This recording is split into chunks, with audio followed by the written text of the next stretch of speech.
Nós vamos iniciar com uma parábola, a parábola dos talentos.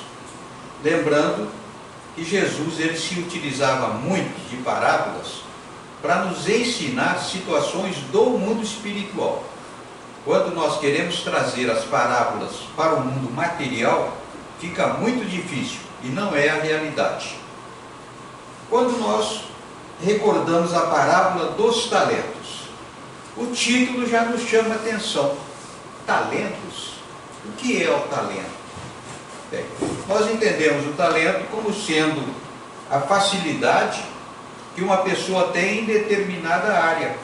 Tem facilidade em jogar futebol, facilidade para mecânica, para pintura, para música, e assim vai. Mas nós lemos a parábola e não é desse talento não que a parábola nos fala. A parábola nos fala a respeito de dinheiro. Então a gente fala, puxa vida, então vamos ver como é que funciona. Na época de Jesus, como é que funcionava essa história de dinheiro? Como é que era? Tinha dinheiro, não tinha dinheiro? E aí nos recordamos de uma situação bastante simples. Na época de Jesus existia a moeda. A moeda, ela tem a sua origem 700 anos antes de Jesus. Então, aquele povo, eles faziam suas transações comerciais com moeda. Tinha moeda de ouro, moeda de prata, moeda de cobre, moeda síria, moeda persa, moeda romana, moeda da Judéia, e assim vai. Então, o que não faltava eram moedas. E as moedas tinham valor conforme o seu peso.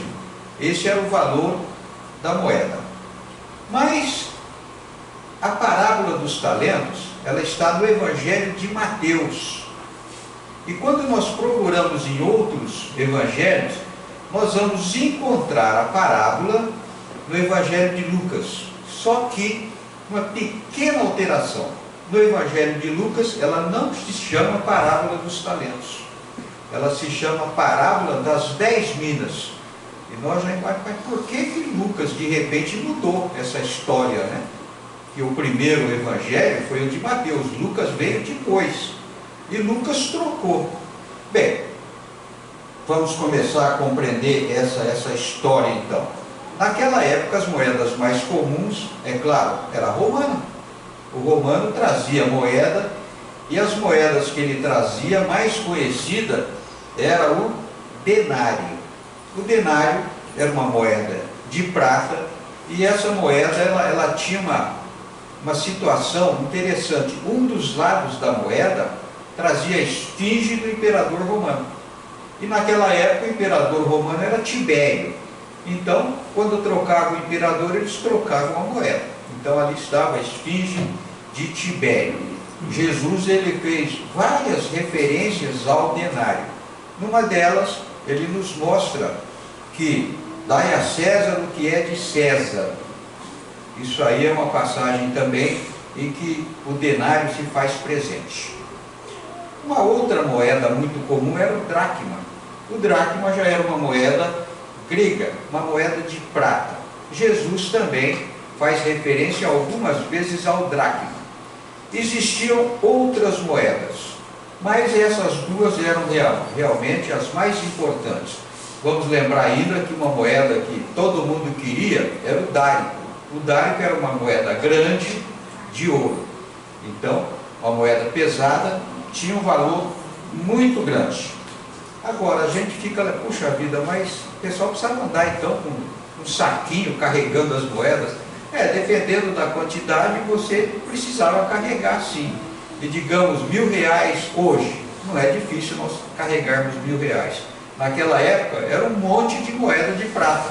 Então você tinha que quase meio quilo de moeda você precisava carregar. Mas uma coisa interessante, tanto o dracma quanto o denário, eles tinham múltiplos e submúltiplos. Então não ficava difícil a pessoa comercializar com a moeda.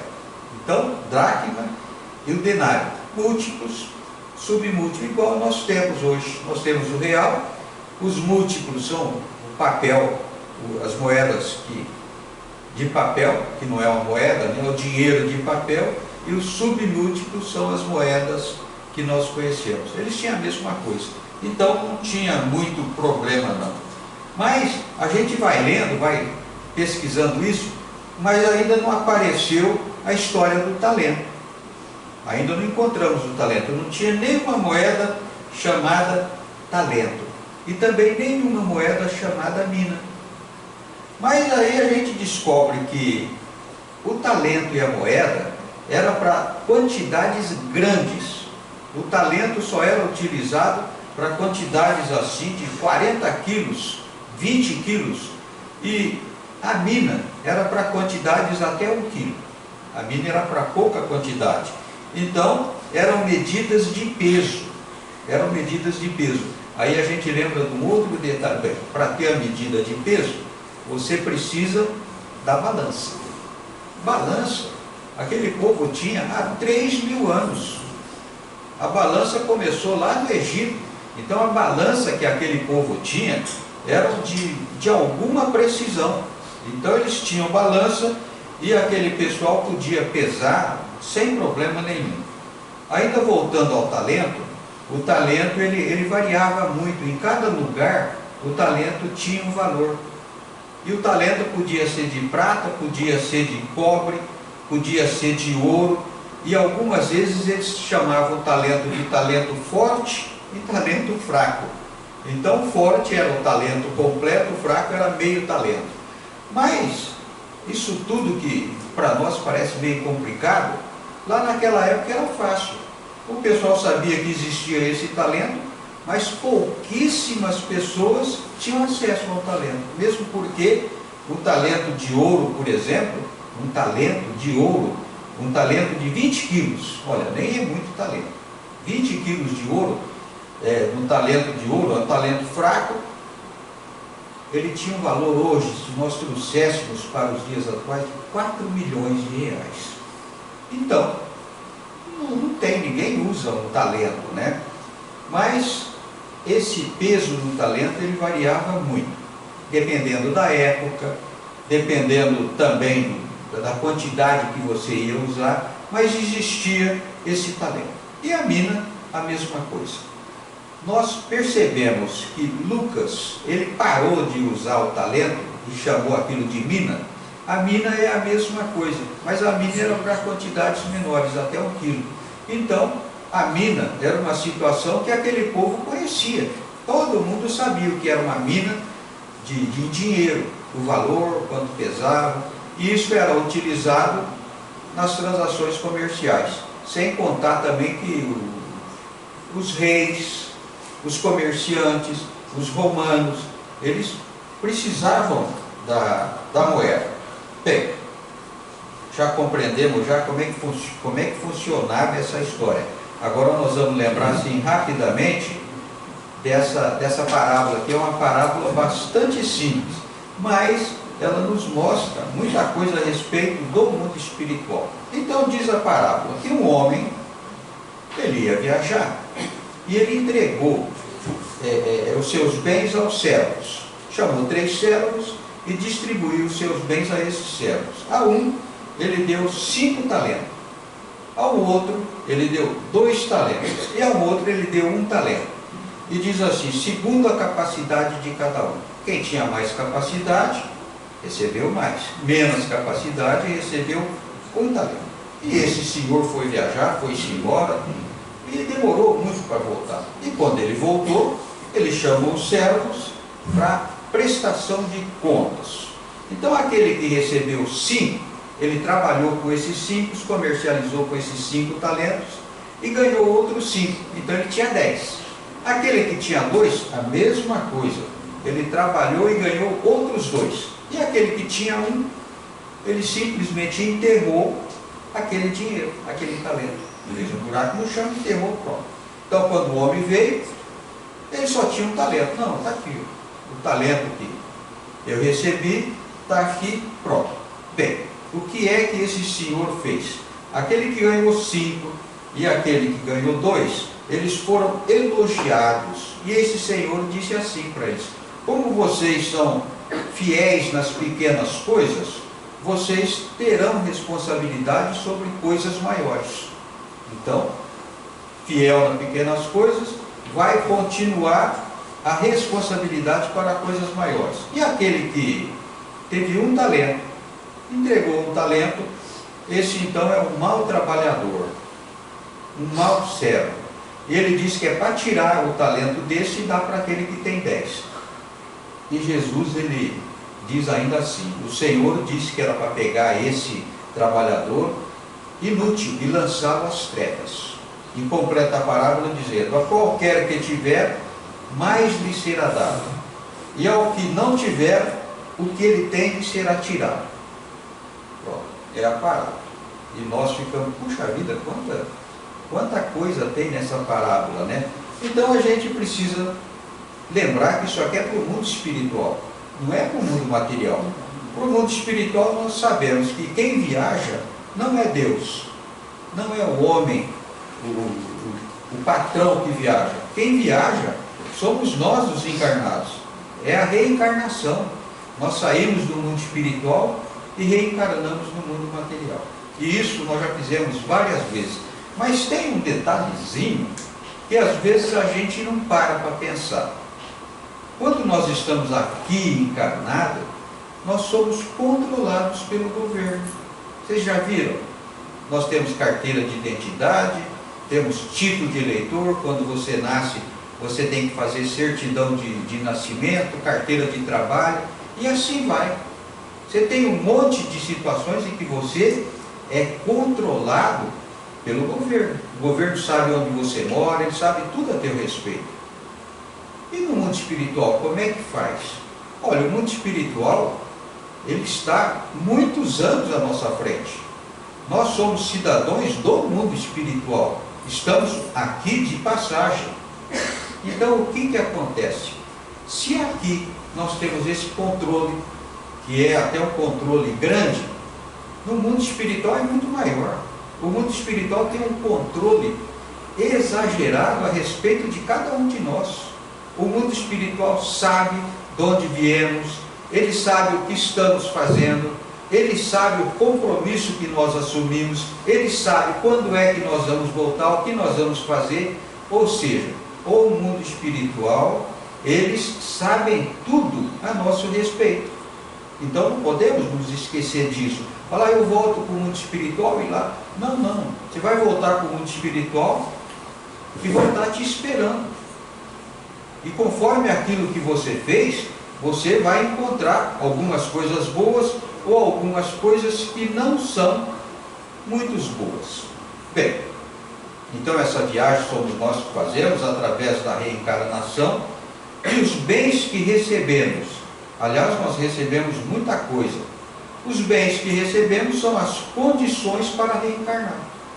Você faz uma programação reencarnatória quando vai reencarnar, e dependendo da sua programação reencarnatória, você recebe todos os bens necessários. Ou seja, ninguém vem para o mundo material trazendo um fardo que ele não pode carregar.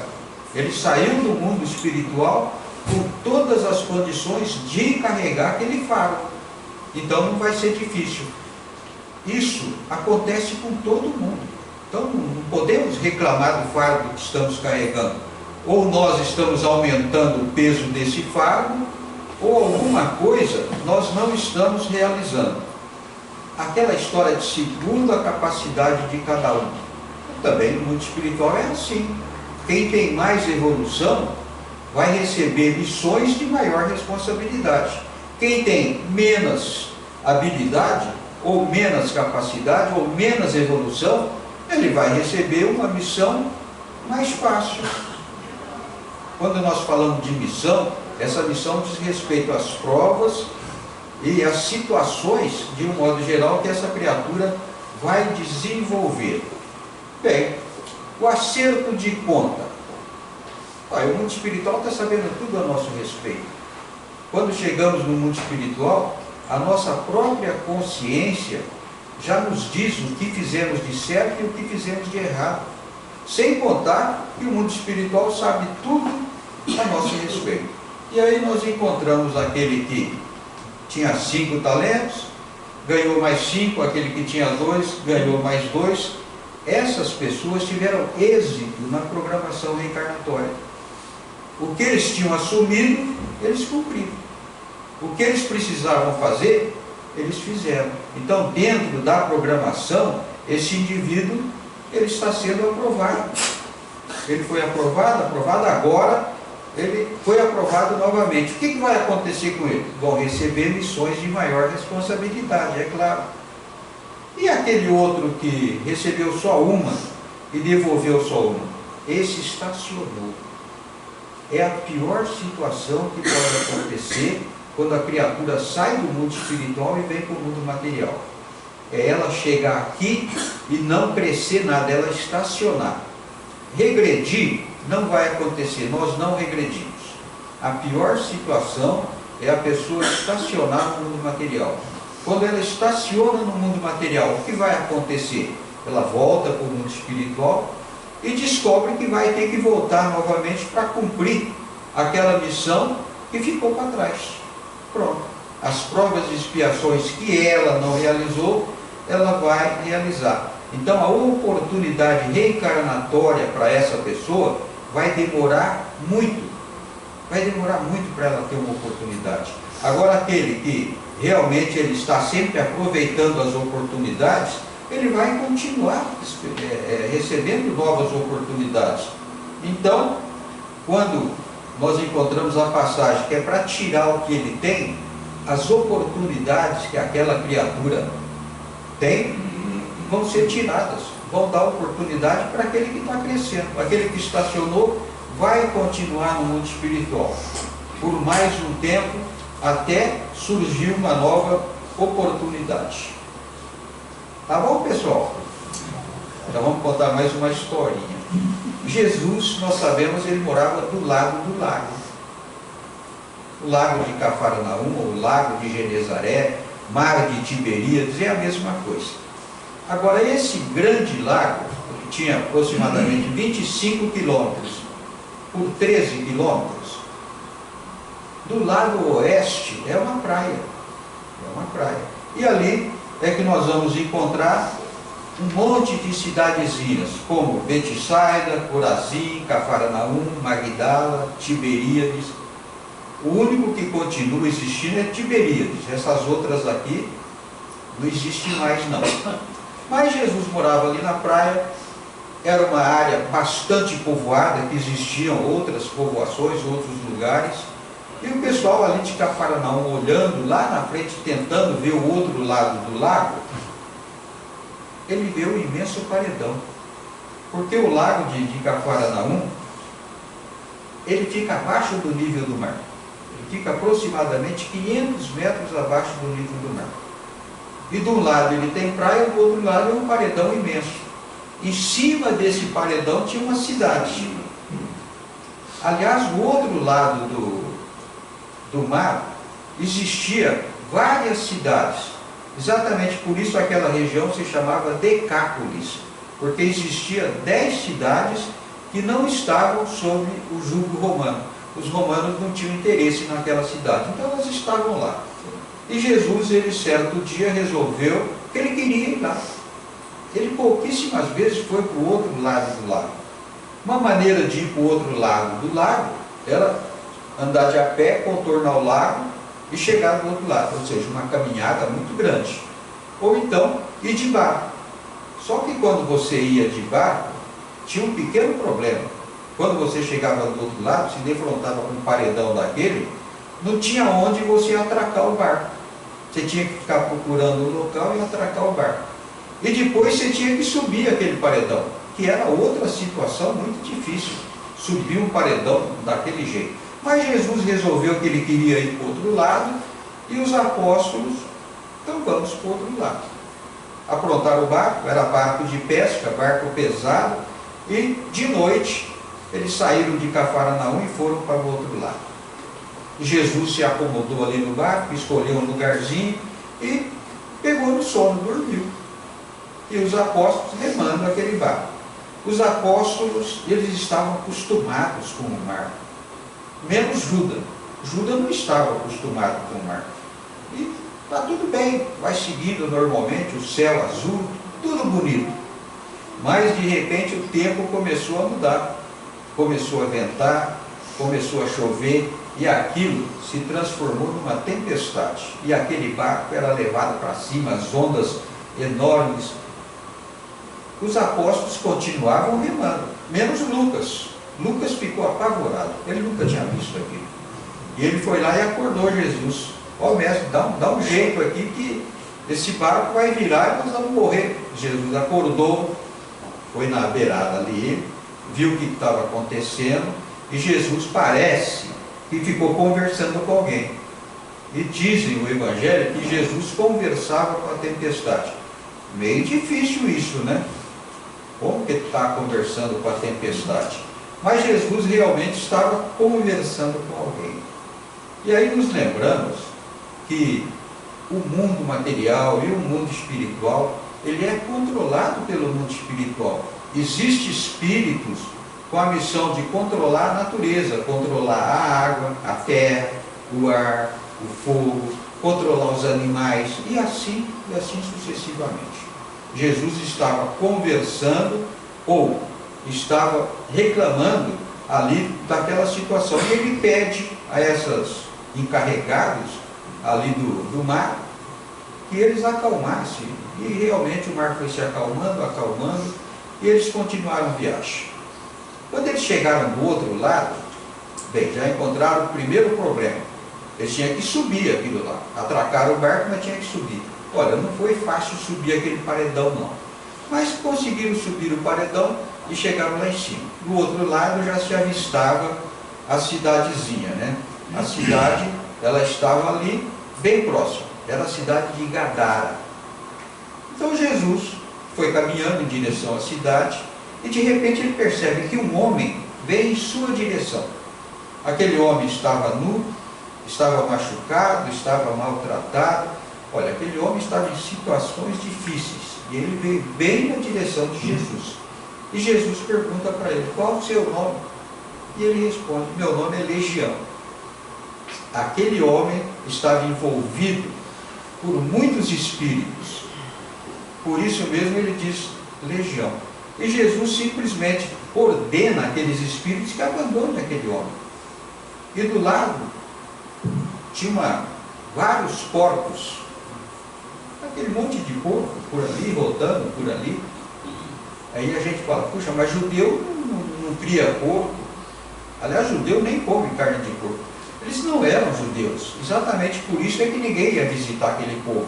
Mas Jesus ordena que esses espíritos deixem aquele homem, e realmente esses espíritos eles saem e vão em direção aos porcos. Os porcos se assustam, correm, mas correm na direção errada e caem naquele precipício. Então ocorre que muitos porcos acabam morrendo. Não tinha jeito de recuperar nada. Dali a pouquinho começam a chegar os habitantes da cidade. Eles, quando veem aquele homem endemoniado já mais tranquilo, mais calmo, veem o prejuízo que eles tiveram, eles pedem a Jesus que ele volte para Cafarnaum. Eles não queriam Jesus ali na sua região não. Então Jesus podia fazer o quê? Aquele endemoniado queria seguir com Jesus. Jesus pede: não, você volta lá na cidade, mostre para o povo que você já está bem, e quando você avisar todas as pessoas, você vem para Cafarnaum. E realmente foi o que aconteceu. E Jesus, ele foi voltando para Cafarnaum, pegou o barco, muito triste, e veio para Cafarnaum. Mas logo de manhã, de manhãzinha, quando o sol começou a aparecer, o pessoal já via lá longe o barco. E aquelas pessoas sabiam, conheciam os barcos. Ó, aquele barco lá é o barco de Pedro. Jesus está nesse barco. Foi formando uma pequena multidão ali na praia, esperando o barco. E não demorou muito, Jesus chega. E quando ele chega, essa multidão estava ali esperando, já fazia algum tempinho, e dentro dessa multidão existiam duas pessoas que esperavam Jesus com uma ansiedade enorme. Uma delas era Jairo. Jairo era príncipe da sinagoga. O príncipe da sinagoga era a pessoa responsável pela sinagoga. Jesus conhecia Jairo. Jesus, ele ia aos sábados na sinagoga. E ele vê Jairo. Jairo, quando vê Jesus, ele deita na frente de Jesus, ele se coloca na frente de Jesus e pede para Jesus ir à sua casa. Fala: minha filha de 12 anos, filha única, ela está à morte. Jesus simplesmente: então vamos ver a tua filha. E vai caminhando, Jairo à frente, Jesus atrás. É claro que Jesus sabia onde estava a casa de Jairo. Mas nessa multidão tinha também uma mulher. E essa mulher tinha um fluxo de sangue. Há 12 anos ela perdia sangue. Ela estava numa situação assim, muito difícil, com aquele fluxo de sangue que não desaparecia. Uma dor muito grande, aquela dor também não desaparecia. E aquela mulher, ela queria conversar com Jesus. Mas não deu tempo. Jesus chegou, já saiu, e ela foi atrás de Jesus. E o máximo que ela conseguiu foi segurar na túnica de Jesus. Ela só segurou na túnica de Jesus. Mas quando ela segurou na túnica de Jesus, ela percebeu que aquele fluxo de sangue ele parou. E percebeu também que aquela dor também parou. Ela só tocou na túnica de Jesus. E Jesus, quando essa mulher ela parou também, Jesus também parou. E Jesus fez a seguinte pergunta: quem me tocou? Aí Pedro, que estava junto de Jesus, falou: que é isso? Todo mundo que está aqui te tocou. Todo mundo, esse monte de gente empurra para lá, empurra para cá, e puxa do lado, todo mundo te tocou. Não tem. Mas Jesus, ele estava fazendo essa pergunta e olhando para a mulher. Então essa mulher percebeu que Jesus sabia que tinha sido tocado por ela. Então ela se acusou, falou: não, foi eu que lhe toquei. E Jesus disse: não, é que de mim saiu uma virtude. Na verdade, essa virtude que saiu foi o fluido vital. O fluido vital saiu de Jesus. Essa mulher recebeu aquele fluido vital, e esse fluido vital tão extraordinário lhe curou na mesma hora. Então Jesus disse para ela assim: vai para a sua casa, a tua fé te salvou. Pronto. Então ele quer dizer para aquela mulher que não foi ele que lhe salvou, não foi ele que fez o milagre. O que aconteceu foi que ela tinha fé bastante e ela foi curada pela fé. Olha, o Jairo já estava, já que ele não sabia mais o que fazia, lembrando da filha que estava em casa à morte, e Jesus conversando ali. Jesus não estava preocupado. Então Jairo, e de repente chega um homem, e ele vem assim, vem na direção de Jairo, e fala assim para o Jairo: não se preocupe não, a sua filha já morreu. Não adianta você ficar perturbando Jesus, tua filha já morreu. E Jesus volta a andar de novo e diz para ela: não, tua filha não morreu ainda não, tua filha está viva. E foi andando. Quando chegaram ali na casa de Jairo, como era comum naquela época, o pessoal que qualquer coisinha já vinha chorar na porta, né? Fazia aquele barulhão danado. Quanto mais importante era a criatura, mais gente vinha chorar na porta. Então tinha aquele monte de gente, todo mundo chorando, fazendo chorando, gritando. E Jesus, quando chega, ele tenta acalmar esse pessoal. Fala: calma. Mas aquele pessoal deram risada de Jesus. Falaram: a filha já morreu. Jesus entrou na casa de Jairo e levou Pedro, João, Tiago e Jairo. E quando chegaram lá, Jesus sentou na cama e disse assim para aquela menina: menina, levante. E a menina se levantou. Aí Jesus pediu a Jairo que lhe desse comida e pronto. E foi exatamente o que aconteceu. Agora, nós ficamos com algumas perguntas, né? Algumas perguntas. Por que aquela mulher tocou nas vestes de Jesus? Por que ela não se esforçou um pouquinho mais e pegou no braço? É que naquela época existia uma crença popular que dizia que as vestes de um homem santo também eram santas. E que a pessoa, se ela conseguisse se aproximar e tocar nas vestes de uma pessoa santa, era a mesma coisa que se ela tivesse tocado na pessoa. Então, ela acreditava que era só isso. Mas essa mulher, ela tinha um outro problema. Ela era separada da sociedade. Ela não podia ir na sinagoga. Naquela época, durante o período menstrual, a mulher era considerada impura. E por ela ser considerada impura, ela não podia sair de casa. Ela não podia conversar com outras pessoas. Conversar com um homem, então, nem pensar. Ir na sinagoga, de jeito nenhum. Então aquela mulher, além de doente, além das dores, além de tudo aquilo que ela passava, ela vivia excluída da sociedade.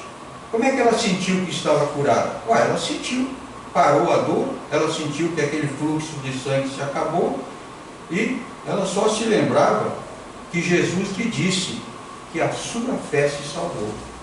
Mas e a filha de Jairo? É possível que alguém possa morrer e retornar à vida? Olha, aí nós precisamos sempre lembrar que naquela época eles tratavam a reencarnação de ressurreição, que era a mesma coisa. Mas nós precisamos diferenciar o que seja morrer e o que seja reencarnar, ou desencarnar. Morrer é uma coisa, desencarnar é outra. Parece que é a mesma coisa, né? Não, não é. Nós morremos quando os nossos órgãos eles param de funcionar. Para de funcionar o coração, o fígado, o baço, e assim vai. A pessoa morre. É uma coisa física. O corpo material simplesmente parou de funcionar em todos os seus órgãos. Isso é morrer. Desencarnar é quando os amigos espirituais vêm e separam o nosso corpo material. Lembrando que nós somos corpo espiritual, aliás, corpo material e corpo espiritual. O corpo material fica e o corpo espiritual vai para o mundo espiritual. Estamos unidos quando vivos, corpo material e corpo espiritual. Quando morremos, quando o corpo material ele para de funcionar, os espíritos desamarram esses laços e o espírito vai-se embora para o mundo espiritual. É assim que acontece. Quando é que fazem, quando é que desamarram esses laços? Normalmente a pessoa morre e vai para o velório. Enquanto ela está no velório, os espíritos amigos estão ali nas proximidades. Quando vai chegando a hora do enterro, eles desamarram esses laços. Isso não é rompido à força, não. Isso é desamarrado. Eles desamarram e o espírito vai-se embora. Uma coisa que acontecia muito na época de Jesus é o que nós chamamos de letargia. Aquele povo, eles tinham costume, a pessoa morreu, eles enterravam logo em seguida, não tinha muito tempo para esperar, não. Então, às vezes acontecia da pessoa ter essa situação, letargia. É uma situação em que o espírito se afasta do corpo e os batimentos cardíacos diminuem, pressão sanguínea diminui e a pessoa fica como se estivesse morta, mas é uma morte aparente. Depois o espírito volta e retoma novamente esse corpo material. Lembramos que na Bíblia tem o caso de Lázaro, da filha de Jairo e do filho da viúva da cidadezinha de Naim. Tem uma médium, ela morreu em 1984. Ela tinha esse problema, Dona Ivone Pereira. A Dona Ivone Pereira, a família sabia. Os amigos espirituais vinham buscar a Dona Ivone e levavam a Dona Ivone para o mundo espiritual. O corpo ficava ali junto com a família como se estivesse morto. Mas a família sabia que ela ia voltar. E ela voltava novamente. Mas nós temos uma pequena pergunta. É possível um espírito, no caso de morte aparente, não retornar mais ao corpo material? Será que é possível? É possível, sim. Às vezes o espírito vai, ficou em morte aparente, e o espírito não volta mais. Ele começa a descobrir coisas do outro lado e ele prefere ficar por lá mesmo. Ou seja, ele vai ter problema no futuro, né? Claro. Mas ele resolve e não volta. Mas, tudo bem, pessoal? Vamos lembrar mais uma passagem agora. Essa passagem aqui. Certo dia, Jesus ele estava viajando, estava indo naquelas cidadezinhas lá perto, e já fazia alguns dias que ele tinha saído de Cafarnaum. E eles chegam exatamente um dia à noite. À noite eles estão voltando para Cafarnaum. E Jesus diz assim aos apóstolos: olha, vocês vão para casa, mas não falem para ninguém que nós já voltamos, porque amanhã cedo eu tenho um encontro com alguns líderes aqui da comunidade, algumas pessoas que dirigem as sinagogas, e eu vou receber essas pessoas na casa de Pedro.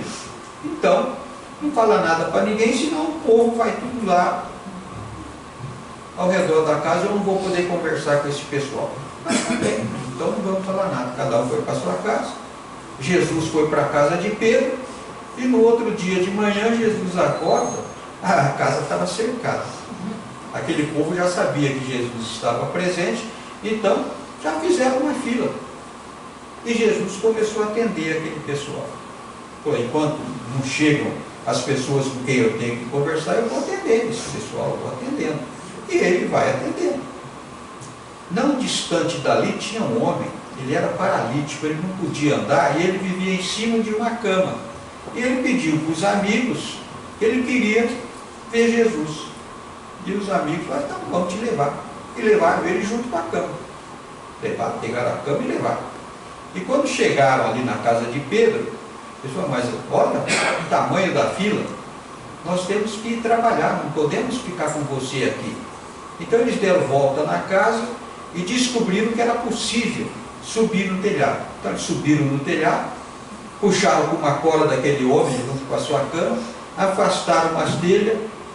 Jesus está lá embaixo, está conversando com o pessoal lá embaixo. E eles desceram aquele homem com a cama bem na frente de Jesus. Jesus está conversando e aquele homem desce. Desceu, parou na frente. Jesus para de conversar com aquelas pessoas, eu não tinha nem jeito, né? Pergunta o nome daquele senhor e pergunta também: você acredita que eu possa lhe curar? E aquele homem responde: sim, eu acredito sim. Então Jesus diz assim para ele: os teus pecados te são perdoados. Olha que coisa incrível. Os teus pecados te são perdoados. Aquelas autoridades que estavam ali com Jesus se espantaram e falaram assim para Jesus: falaram: olha, você não pode falar isso não. Quem perdoa alguém é só Deus. Você não é Deus, então você não pode falar isso. Aí Jesus se volta para aqueles homens e falou: e o que é mais fácil? É eu dizer a esse senhor: os teus pecados te são perdoados? Ou eu dizer para ele: toma a tua cama, levanta-te e anda? Pronto, eles já ficaram sem saber o que responder para Jesus. E Jesus se volta para aquele homem e diz isso: levanta-te, toma a tua cama e vai-te embora. E aquele homem, com alguma dificuldade, foi levantando devagarinho, conseguiu levantar, pegou a cama, viu que podia andar, foi embora. E aqueles homens ficaram olhando para Jesus sem saber exatamente como compreender. Essa passagem aqui eu também acho muito interessante. Isso aqui é para todos nós. É Paulo, quando escreve aos Coríntios, ele escreve o seguinte: não sabeis vós que sois o templo de Deus e que o Espírito de Deus habita em vós? Isso é para todos nós. Não sabeis vós que sois o templo de Deus. Nós somos o templo de Deus. O Espírito de Deus habita em nós. Exatamente isso. Nós somos o templo de Deus. Vê uma coisa interessante? Vocês já viram uma semente, né? Então, vamos lembrar, uma semente que eu gosto muito é a semente do jatubá. É a sementona grande, bonitinha. O que tem numa semente? Você pega uma semente, você planta e ela reproduz aquilo que ela era antes. A semente do jatubá você planta, vai nascer uma árvore imensa. Vai demorar muito, mas vai nascer uma árvore imensa. O que tinha nessa semente? Essa semente guarda o germe de uma grande árvore. Está tudo dentro daquela sementinha ali. Às vezes uma semente minúscula, mas ela guarda o germe de uma árvore imensa. Nós, com o nosso corpo material, nós guardamos do nosso corpo espiritual. Está aqui conosco. Quando nós voltamos para o mundo espiritual, nós levamos o nosso corpo espiritual. O nosso corpo espiritual é espírito e perispírito. O espírito é que é o templo de Deus. O templo de Deus está conosco. Por que ele está conosco? Porque todos nós possuímos os mesmos atributos de Deus. Todos eles. Nós, quando fomos criados simples e ignorantes, Deus nos deu todos os atributos. É claro que esses atributos não desenvolvidos, mas nós temos condições de desenvolver todos esses atributos. Na realidade é o que nós estamos fazendo. Vocês observem que hoje nós já temos algumas virtudes, corrigimos alguns defeitos, e de quando éramos jovens para os tempos atuais, alguns defeitos que nós possuímos, eles se acabaram. Então, nós somos o templo de Deus. Deus habita em nós com os seus atributos, os atributos que Ele nos deu. Então, o nosso crescimento depende de nós desenvolvermos esses atributos. Tá bom, pessoal? E o nosso tempo já se acabou. Muito obrigado pela atenção.